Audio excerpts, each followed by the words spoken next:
యుద్ధభూమిలో గాయాలతో పడి ఉన్న తన మిత్రుడిని తీసుకురావడం కోసం మరో సోల్జర్ విశ్వ ప్రయత్నం చేస్తూ ఉంటాడు. ఇదంతా చూస్తున్న పై అధికారి, నువ్వు అక్కడికి వెళ్ళి వృధా ప్రయాస, నువ్వు వెళ్ళేసరికి అక్కడ నీ మిత్రుడు చనిపోయి ఉంటాడు, ఈ పాటికే చనిపోయి ఉంటాడు అని అనడంతో అయినా సరే తెగించి తన మిత్రుని కోసం యుద్ధభూమికి వెళ్తాడు.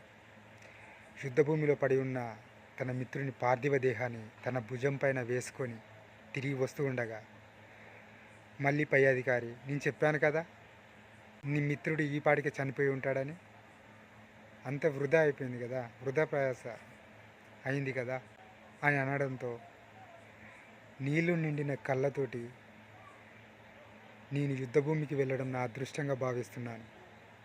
ఎందుకంటే నిన్ను రావడం చూసిన నా మిత్రుడు చిరునవ్వుతో నువ్వు వస్తావా అని నాకు ముందే తెలుసు అనడం నేను విన్నాను అంటాడు.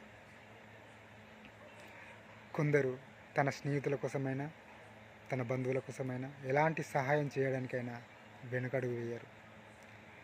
సహాయం చాలా చిన్నదే కావచ్చు, కానీ గొప్ప ఆనందాన్ని ఇస్తుంది. Thank you.